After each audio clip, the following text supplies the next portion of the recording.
আমি একা থাকলে ও সন্দেহ করে আবার ওর একা একা কোথাও যায় কিনা কিছু করে কথা চিন্তা করে মরতে মরতে দৌড়ালাম যে ছেলেটার একা ছেড়ে দিলাম, আর ও বলছে কি সব হাজিবাজি কথা। শুভ সকাল বন্ধুরা, কেমন আছো তোমরা? নিশ্চয়ই ভালো আছো। আমি আজকে সকালে বাড়িতে এসে প্রথমে এসে শুয়ে পড়েছি।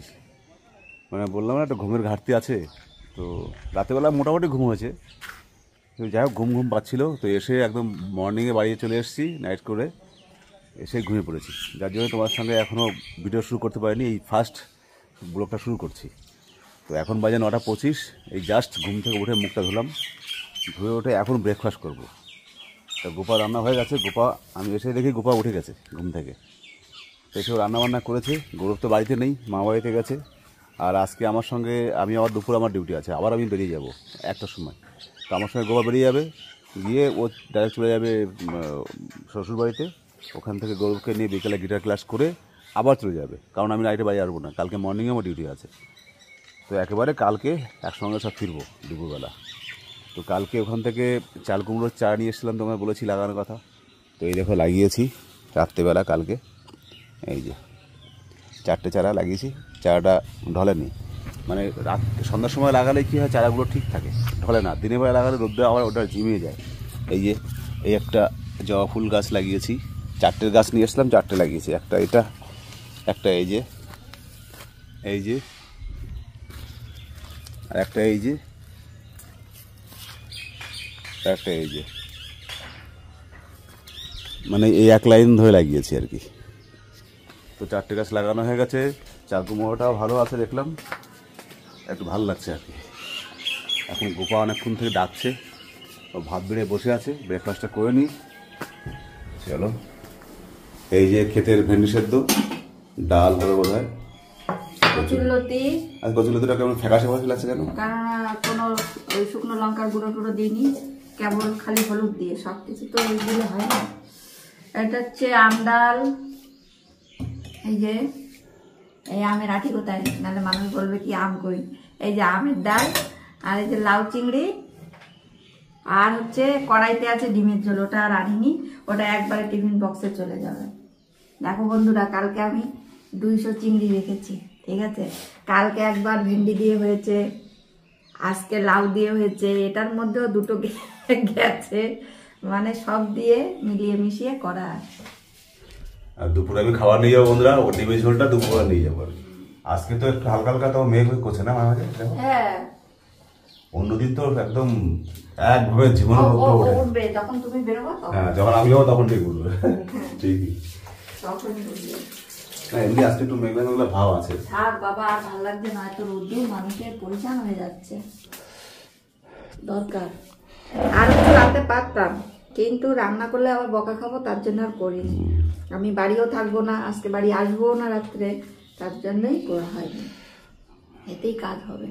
আর আমাদের মিনি এত বদমাস, এমনি সময় আসলে ম্যাও ম্যাও করে। কালকে রাত্রে খাবার রেখে দিয়েছি, এই যে আসলো না তো আসলোই না, চারিদিকে ডাকাডাকি করেও সে আসেনি, তার জন্য ওর খাবারটা ওরকমই রয়ে গেছে। ঠিক আছে, খাই। হালকা মালকা ঘুম দিচ্ছে, একটু চাঙ্গা লাগছে। আমার না গাঢ় ঘুম হয় না, ঘুমাই ঠিকই, বাট মানে অনেকবার ঘুম ভাঙে, আবার ঘুমাই, আবার ভাঙে, আবার ঘুমাই, এরকম মানে কন্টিনিউ শুলাম আর একদম উঠলাম আর লাগাতার ঘুমাচ্ছি, এরকম হয় না। সে যখনই ঘুমায়, যত ক্লান্তি থাকি না কেন, এক ঘুমে সকাল, এক ঘুমে পুরো ঘুমটা হয় না। কেন হয় না বলো? হয় না, আমাদের অভ্যাস থেকে। যেহেতু তোমার এত বছর ধরে কোনো অভ্যাস নেই, আমার কেমন মনে জাগা ঘুম, টুক করে আওয়াজ করলে জেগে যাবো, এমন ব্যাপার। চলো আর বিলম্ব না করিয়া ব্রেকফাস্টটা করিয়া নেওয়া যাক বন্ধুরা। এখন টাইম আপ, এখন আমার বেরোনোর সময় হলো 12টা 6 বাজে, আর এখনো বেরোতে বেরোতে আরো আধা ঘন্টা লাগবে। গোবা সব খাওয়া দাওয়া রেডি করছে। বাবা, এই ছাদে আসার নাম শুনলে আমার গায়ে জ্বর এসে যায়।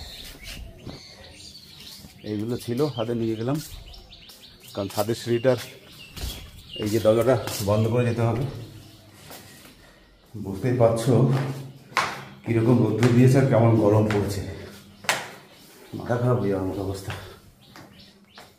কারণ গোপাল বাড়ি থাকবে না, আমি থাকবো না, এইগুলো হাওয়া ফাওয়া দিলে মুশকিল হয়ে যাবে।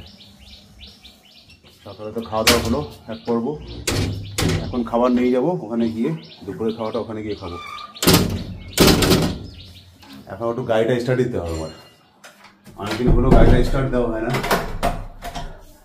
আবার স্টার্ট বন্ধ হয়ে গেলে মুশকিল হয়ে যাবে। তো এখন নিচে গিয়ে একবার গাড়িটা স্টার্ট দিতে হবে। 12:47 গোবার ট্রেন, এখান থেকে যাবো আমাদের রেল স্টেশনের সংহতি, ওখানে আমরা ছেড়ে দিয়ে আমি ওখান থেকে চলে যাবো। গোপনে একটু আম পোড়ার শরবত বানাচ্ছে, ওটা নিয়ে যেতে হবে। গরমে যা অবস্থা, একটু যাওয়ার পর পর খেলে একটু ভালো লাগবে। না উপরে সব কমপ্লিট করে দিয়ে এসছি। কি এখনো হয়নি বিকাশ? কতগুলো বিছালি এখনো হয়নি? এই কে উপরে? ও মামা, আরে যুদ্ধ তো হয়েই থাকবে, আর ওদের যুদ্ধের সঙ্গে তাল দিলে হবে, আমাদের যুদ্ধ শেষ হচ্ছে না। বলছি যে রোদ্দুরি তো আরো ছোট যাবা না?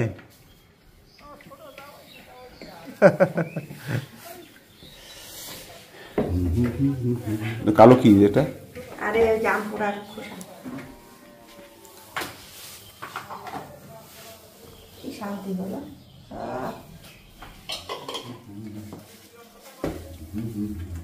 ওটার কাট করে নিলেও হবে, ওটা তো না কিচ্ছু পড়বে না, ওটা তো ঝোল তরকারি না, ওটা তো শুধুই ভাত, এর আবার পড়াপড়ির কি আছে। সব ধরবে নাকি আমাদের উপরে? দেখো তোমার যেভাবে, যদি ওই ভুট করে নাও নাও।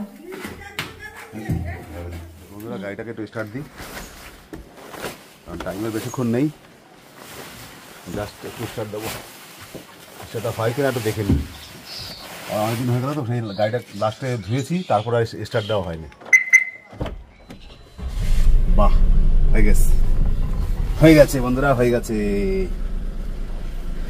বাঁচা গেল, ঠিকঠাক আছে তার মানে। এই যে বন্ধুরা এখন আমরা বেরোচ্ছি। বন্ধুরা এই চলে এসেছি বাড়িতে। এখন আমার বাড়ি আসার কথা ছিল না, তাও চলে আসছি, কারণ ওখানে গরমে টিকতে পারছি না, পুরো দিনে অবস্থা খারাপ। রাত্রেবেলা না আসে, সকালবেলা মর্নিংও ডিউটি আছে, ভাবছিলাম যে আজকে আসবো না, মর্নিংয়ে ডিউটি করে কালকে দুপুরেই বাড়ি আসবো, কিন্তু সারাদিন থেকে আমার অবস্থা একদম ঢিলা হয়ে গেছে গরমে। আর গোপা বাড়ি ছিল না, এবার গোপা গেছিলো শ্বশুরবাড়িতে, আমাদের বলেছি, কিন্তু ছেলে চলে গেছে গিটার ক্লাস করে, মানে গিটার ক্লাস দুজনে করতে আসবে, করে ওখান থেকে দুজনেই চলে যাবে শ্বশুরবাড়িতে, কালকে আমার সঙ্গে একসঙ্গে আমার বাড়িতে আসতাম, সেই কথা ছিল। তো এবার আমি চলে আসছি বলে ও চলে আসছে গিটার ক্লাস থেকে, ছেলেকে পাঠিয়ে দিয়েছে মা বাড়িতে, কারণ ওর বই ফই ওখানে আছে, ও সকালে ওখান থেকে পড়ে আসবে। আর গোপা চলে আসছে, এই যে দুজনে চলে আসলাম এখন গাড়িতে করে। গরমে একা ছাড়া সম্ভব না, কারণ একা বেচারা কষ্ট করবে, তার জন্য আমি বললাম দরকার নেই, আমিও বাড়ি যাব। এখন আসার দরকার ছিল না, কিন্তু ও একা বাড়ি থাকবে সেটা আমার পছন্দ না, মানে ভালো লাগে না, তার জন্য চলে আসলাম আর কি। অসম্ভব বাজে, মানে এর থেকে কি ভাষায় বললে গরমটা প্রকাশ করা যায় আমি ঠিক জানি না, মানে ও বন্ধুরা কি বুঝতে পারছে না গরম সবারই, কিন্তু আমার একটু গরমকালটা বেশি অপছন্দ, কেন জানি না বাবা, কবে বৃষ্টি হবে, শীতকাল আবার আসবে জানি না, 10টা গায়ে দিয়ে থাকা যায়, কিন্তু এইভাবে গরমে মানে ঢুকে ঢুকে মরা যায় না, এই পরিস্থিতি। তারপরে আমি একা থাকলে ও সন্দেহ করে, আবার ওর একা একা কোথাও যায় কিনা, কিছু করে সব কথাবার্তা, ওই জন্য ভরসা পায় না। আমি কেন আসলাম যে রাত্রেবেলায় আসলে পরে বোকার মতো থাকবে, তারপরে সকালবেলা যাওয়ার সময় একটু চা করে দিলে খেয়ে তো যেতে পারবে। আমি ওর ভালোর কথা চিন্তা করে মরতে মরতে দৌড়ালাম, যে ছেলেটারে একা ছেড়ে দিলাম, আর ও বলছে কি সব হাজিবাজি কথা। এইখানে কে আর তোমার এখন ই করবে বলো। এখন বন্ধুরা রাত্রেবেলা কি খাবো জানো তো? পান্তা ভাত। আমি খাবো না, কারণ আসার সময় একটু খাওয়া হয়েছে, যার জন্য আমার পেট ভরে গেছে, আর গরমে আমার আর কিছু খাওয়ার মনও নেই, ইচ্ছাও নেই।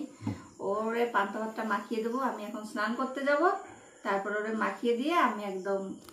রান্নার ভয়তে খাবো না নাকি? না না, কেন, আমি যদি এত কিছু করতে পারি, একটা প্রেসারে সিটি না দেওয়ার তো কোনো কারণ ছিল না। তিনটে বন্ধুরা 3টে চপ খেয়েছে, খালি 3টে চপ খেয়ে পেট ভরে যায়।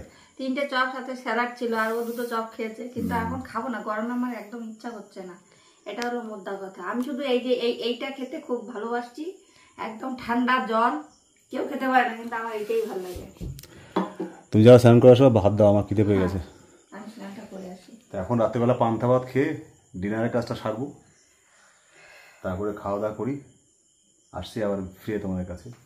বন্ধুরা এখন বেজে গেছে 10টা রাত, এই দেখো, এই যে পান্তা ভাত, রাত্রেবেলার ডিনার, এ গোবা মাখিয়ে দিল, অনেকদিন পরে মাখানো ভাত খাচ্ছি আজকে, তো এসে ব্যাপার। তোমাদের কে কে মাখিয়ে দেয় বাড়িতে ভাত, এটা আমাদের কমেন্ট করে জানাবে। ঠিক আছে। পান্তা ভাত মাখিয়ে খাওয়ার একটা মজা আলাদা, আর মাখানো ভাত খাওয়ার আর একটা মজা আলাদা। কোনটা বেশি মজা এটা তোমরা অবশ্যই জানাবে কমেন্ট করে। এই গরমে এরকম যদি পান্তা ভাত পাওয়া যায় আর কিছু লাগে। গরমে একদম হালত বালত খারাপ হয়ে গেছে। অনেক করে বলছে খাওয়ার কথা, কিন্তু আমি খাবো না সত্যি সত্যি। কারণ 3টে চপ, ও বলেনি যে চপ কিনে নিয়ে আসবে, তাহলে হয়তো বলতাম অতগুলো না কিনতে, কিন্তু কিনে যখন এনেছে, গৌরবও নেই, তখন তো এটা নষ্ট তো করা যাবে না। আর গরম গরম তখন খিদেও লাগছিল, খেয়েও ফেলেছি মনে আনন্দে। কিন্তু বাড়ি এসে বুঝলাম যে এরপরে আর কিছু খেলে সেটা অতিরিক্ত হয়ে যাবে, সেই জন্য একদম রাত্রে খাবারটা স্কিপ, আবার সকালবেলা দেখা যাবে। যতই বলো না কেন বন্ধুরা, বাড়ি বাড়ি হয়। যেখানেই যাও না কেন, আত্মীয় বাড়ির থেকে শুরু করে তুমি নিজের বাড়ি বাদ দিয়ে আর যতই মানে রাজপ্রাসাদে যাও না কেন, যতক্ষণ তুমি বাড়িতে ফিরে না আসবে ততক্ষণ ভালো লাগে না। আর বাড়িতে ফিরে আসলেই অরিজিনাল রিল্যাক্সেশন যেটা হয় সেটা হয়। তো গোপাসে বলছে কি বাড়িটা বাড়িই হয়। আমি তোমার বাড়ি তো এটা না, তোমার তো বাপের বাড়িটা বাড়ি না, ওখান থেকে তুমি জন্ম থেকে বড় হয়েছো, ওখানে গেলে তোমার রিল্যাক্সেশন তো পাওয়া উচিত। তুমি ওখান থেকে এইখানে শ্বশুরবাড়িতে এসে বলছো রিল্যাক্সেশন খুব ভালো, বাড়িতে বাড়ি, এটা কেমন কথা? যদি অন্য জায়গার থেকে এসে বলতো তাহলে না বিশ্বাস করতাম। বাপের বাড়িটা তো নিজের বাড়ি না, ওইখানে গেলে রিল্যাক্সেশন পাওয়া উচিত ছিল। বন্ধুরা, যখন আমার বিয়ে হয় তখন আমার বয়স ছিল 19 বছর, আর এখন যে বয়সের কথা আর বলছি না, ক্যালকুলেট তোমরা নিজেরাই করে নিও। তো আমার এখন 23 বছর বিবাহিত জীবন রানিং। তাহলে 19 বছর বাপের বাড়ি ছেড়ে বয়সে চলে এসেছি, 23 বছর এখানে আছি। যদিও কন্টিনিউ আমি এখানে ছিলাম না, কিন্তু শ্বশুরবাড়ি বলতে যেটা বোঝায় 23 বছর। তাহলে কোন জায়গাটা বেশি দিন থাকা হলো তোমরা বলো।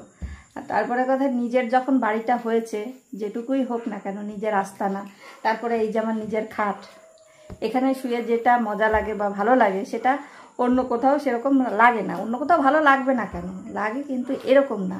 সেটাই বাড়ি আস্তে আস্তে বললাম, তাতে আমার একটা টিটকারি মারলো, কেন ওটা তো তোমার নিজের বাড়ি, এটা তো তোমার বাড়ি না। এটা আমার বাড়ি না, ওটাও আমার বাড়ি না, কোনোটাই আমার বাড়ি না। ওই ধরে রাখি এটা আমার বাড়ি, কিন্তু আবার ওই যে মনে করিয়ে দেয় এটা তোমার বাড়ি না।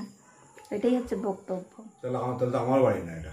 বাবা, তুমি এটা বানিয়েছো, আর এটা তো আমার বানানো বাড়ি না, এটা আমার বরের বাড়ি, ওইটা আমার বাবার বাড়ি। তাহলে আমার বাড়ি কোথায়? আমার বাড়ি তো নেই। এটা তো আমার বাবার বাড়ি। কোথায়?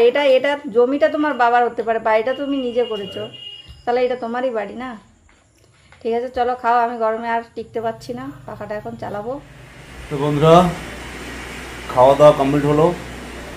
খাওয়া দাওয়া করে আমি একটুখানি একটা ক্লাস করছিলাম অনলাইনে।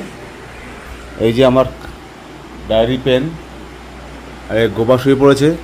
আমিও ক্লাস করতে করতে না মাঝে মাঝে এরকম ঘুমিয়ে যাচ্ছিলাম। ও শুয়ে পড়েছে, এখন আমিও শুয়ে পড়বো, কারণ ভোরবেলা উঠতে হবে।